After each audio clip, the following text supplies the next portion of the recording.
This video is sponsored by Yahoo Plus Protect. Hey everybody, welcome back to TechOdyssey. So it's the moment you've all been waiting for, or at least 4 or 5 of you. I've got my full review on the Samsung Galaxy S21 FE, the Fan Edition. Well, I've been using it for about 2 weeks now, which is my standard review period time for checking out a phone. I've been using it, I've got my SIM card in it, I've been testing it out as a daily driver, carrying it everywhere with me. So I've got a lot of experience with this, and I think it's a good phone.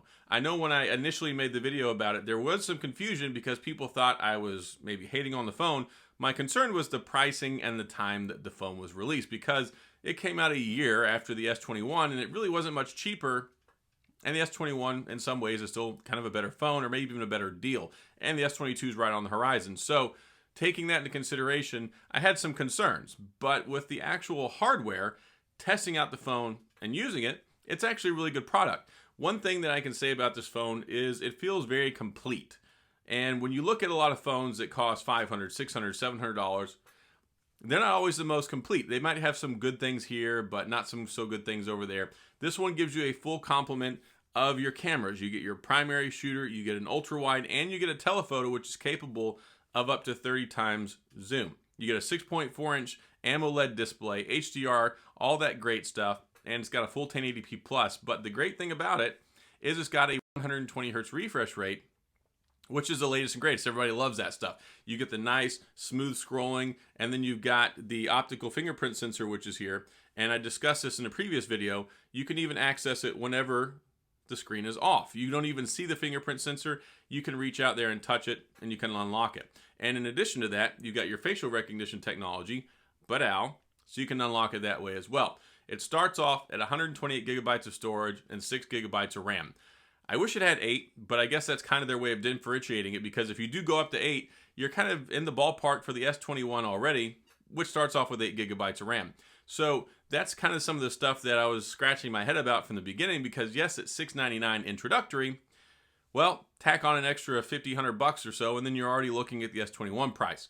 But this one, you got your wireless charging, you got your reverse wireless charging, you've got your Gorilla Glass Victus on the front, you've got the Glastic on the back, which is their glass-infused plastic. It's actually very durable, very scratch-resistant, and it's not prone to shattering. It's not prone to having some of the other issues if you've got a straight-up glass back on your phone. That's something you always have to worry about. Now, in addition to that, it's very thin. It's lightweight. It's got this nice flat profile, and look at that. The camera bump, almost negligible. Like it's hardly there, as opposed to the other S21 phones that have a really significant camera bump on the back, which I really wasn't a big fan of once we moved to the S21 series. You've also got a 32 megapixel front-facing selfie camera, and it's running Android 12, which is based on the One UI 4 overlay, which is the user interface that Samsung uses. It adds all their Samsung stuff on here, but I actually like it. One UI is my preferred Android version to use. Now, yes, it's built on Android 12. It's been very seamless, and unlike having some of the issues we did with the Pixel 6 and the Pixel 6 Pro, Samsung came out of the gate swinging with a really smooth, really well operating, fine-tuned version of their Android 12 with One UI 4. You're also going to get updates for a long time. 3 years of operating system, 3 operating system updates. So if this started with 12, you're going to get 13, 14, and 15. We're talking 3 years down the road, and you're going to get 4 years of security patches, so even a year beyond that, which is really good. And it's also got IP68 dust and water resistance, so you're covered, it fully immersed in the water up to 1.5 meters for up to 30 minutes, which is an exceptionally long time in the event that you drop your phone in some sort of a body of water like a pool, or maybe drop it in the bathtub, whatever. So in addition to talking about the actual protective features of the phone, I want to take a minute to talk about today's sponsor, which is Yahoo Plus Protect. Yahoo Plus Protect is a valuable service that you can get, which is like an extended warranty, almost like insurance for your phone or your TV, your laptop, your printer even. It covers more than just phones. They used to cover just phones, and then they expanded to other stuff, and now anything from your Xbox Series X to your smartphone to your MacBook. They also offer 24/7, 365-day tech support. In the event you have a problem with it, you've got an issue, if you're running into a problem, you don't know how to work something, then you can call them anytime, any day of the week, 2 o'clock in the morning even, and you can talk to them and get some assistance with whatever your product is. And the nice thing is it's a much cheaper alternative than when you look at a lot of other carrier-based and manufacturer-based warranties and insurance programs. Apple Care, you look at the Samsung Care stuff, you look at even you go to Best Buy. Anytime you go to Best Buy, you go to GameStop, somebody's always trying to sell you an extended warranty, an extended coverage plan. And those can range anywhere from $10, $20. Some of that stuff's expensive. So with the Yahoo Plus Protect, it's a much less expensive, as low as $5 for your smartphone, and you can even get your screen replaced for as cheap as like 49 bucks. But the deductibles, based on what you're going to get for lower price products, $49, more expensive ones, $99, and that'll cover it. You can send it off and you can get it replaced, you can get it fixed, you can get it returned back to you in one piece, which is a nice peace of mind because you're spending a lot of money on these electronic products. It costs you $1,000 for a phone, costs you $1,500 for a laptop, $2,000 for a TV, and you want to make sure that stuff's protected and covered in the event that something happens to it, and that's where Yahoo Plus Protect steps in and helps take care of you. You can check it out, get some more information, go into the drop down and click on the link there and learn more about it. Okay, so now you know about all that. The rest of the stuff with the phone, the performance is solid, Snapdragon 888. That's like the bread and butter of this phone. When you talk about a flagship level, whether it's a budget flagship, a flagship killer, or a value flagship, a lot of people look at that system on a chip, which is the processor that's under the hood. This one has the exact same processor as the rest of the S21 phones. And that means that you're getting basically a Corvette underneath the hood. It's got a lot of power. You can play all your premium games. You can play your Fortnite. You can do multitasking. You can play Call of Duty Mobile, any of that stuff to your heart's desire. And of course, that pairs beautifully with the 120 hertz refresh rate, which is the winning combination of everything. It brings in everything and makes it a nice, smooth, enjoyable experience whenever you're using the phone, whether that's playing games, whether that's watching high-intensity movies, or you're scrolling on your phone. You want to scroll through your Twitter, your Instagram feed, all that good stuff. It's smooth as butter, and it makes for a really nice experience. It's been one of my most favorite things that has come out over the last couple of years. These enhanced refresh rates, and everybody is trying to put them on their phones nowadays. So even Apple's on board now. Samsung has been leading the way for years with probably the best, and it looks really nice on this screen. That's one of the beauties of this screen. The 6.4-inch AMOLED display, flat display. It's not a curved edge. So some people, they don't care about the curved edge display. This one, you got a nice flat display. It's nice. It's got a great ergonomic form factor for holding in your hand. It's not too wide. It's not too heavy. And at this price point, it's probably just about the best screen you're going to find out there, especially in the US market. I know a lot of people are like, oh, you can get the Poco phone. You can get the Xiaomi phone. Those aren't necessarily available globally, and they don't have the level of support, the level of warranty, the level of all that good stuff. Here in the United States, Samsung is still kind of king whenever it comes to Android devices, and this one is no different. So 4,500 milliamp battery, it's going to get you covered all day long. And I've actually got another video that you can watch talking about how to make your battery last longer. Different things you can go in there, enhance your battery, adjust things, do your Bixby routines. And that's one of the things that's great about One UI. You get the Bixby routines. Yes, you get the Bixby voice assistant, which a lot of people don't care for. I don't care for it. But Bixby routines are great because you can go in and set them up, and you can have it do things, adjust different profiles, different battery settings, different screen settings, all sorts of things to enhance your phone and to kind of customize it to your own situation and make the battery last longer without really impacting the overall performance, which is the best thing. You can make it last longer without having a noticeable difference in the way you use your phone. So solid there. Stereo speakers, which are also great. You get the Dolby Atmos sound as well, which is good. Samsung typically has some of the best sounding speakers, and the S21 FE is no different. So the only things that are kind of drawbacks here for me, it doesn't have expandable storage. I'm not crazy about that. It's just the next thing that's been taken off the list over the years. We lost the IR blaster, we lost the headphone jack, we lost the SD card storage, and we lost the power brick. So it's like they keep taking more and more out, and it's still considered to be like the Swiss Army knife of phones because it's got so many different things in here.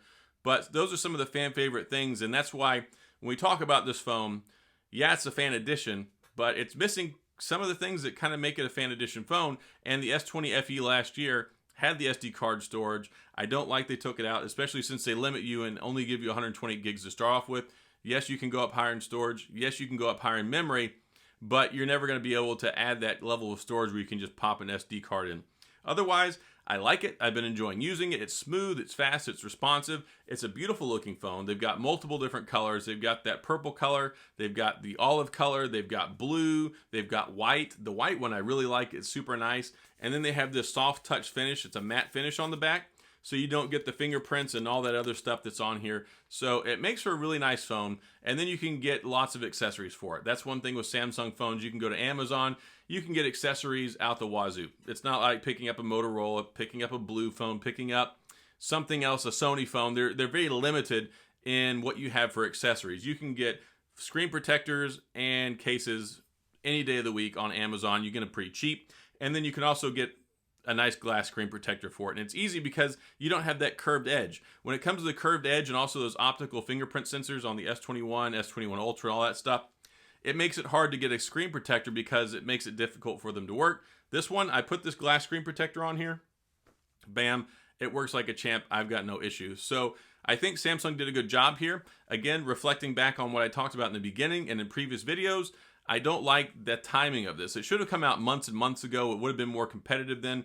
Right now, you can already do a pre-order sight unseen, or probably now by the time this video comes out, you may even know. We're waiting on the S22 launch to come up. That makes it more difficult to buy something like this because you want to wait and see, okay, what am I going to get with the S22? What's the pricing going to look like? They always have great trade-in stuff whenever you have the new ones because they give you extra trade-in credit. They give you pre-order trade-in credit, a bonus kick up on that. They let you trade in multiple devices. So all that stuff makes it really compelling to get a new phone when they come out. They always are having huge incentives. So that's going to make this one, maybe they drop the price, maybe they offer some equal level of incentive. But when you look at it, and a year later, I mean, if you really want to do a value proposition, you can get a Pixel 6 for $599.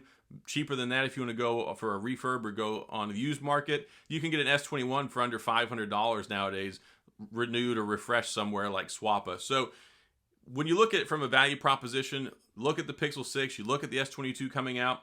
I know that this one appeals more globally, especially in areas outside the US. I've had a lot of people come back and tell me, look, it may be not a great deal where you live, but where I live, it's way better than the S21, the S21 Plus, and the Ultra. So that may not universally apply.